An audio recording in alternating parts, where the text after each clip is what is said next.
So the TN visa to green card process is basically the same as it is for H-1B workers. It involves showing to the Department of Labor and USCIS that there isn't a qualified American that can do your job.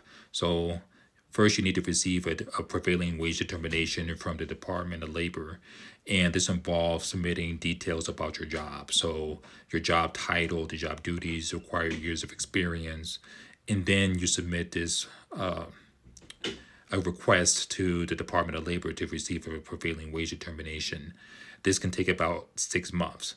So you then receive the prevailing wage determination, which says that based on your job title, your duties, your years of experience, this is the minimum that you have to pay. So if your company's underpaying you, they have to increase what they're paying you.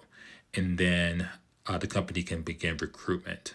So they have to post a job ad in 4 different sources. One of them is a state job website. And then 3 other forms of recruitment. They have to leave the job ad up for at least 30 days, and then they have a quiet period for another 30 days.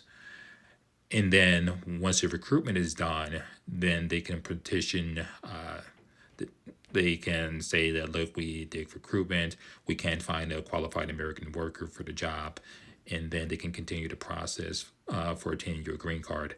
However, if there is a qualified American that applies for the job, then the company has to interview that worker just like any other applicant.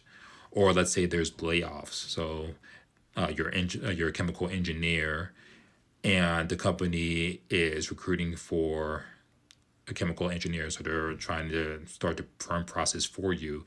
But during this time period, then they lay off some chemical engineers at your company. Then this can disrupt the perm process. So it is possible. However, it's difficult. There's a lot of complications involved. And then also, please keep in mind with a TN visa, it's a non-immigrant intent visa. So you can't do any type of action that indicates that you intend to immigrate to the United States.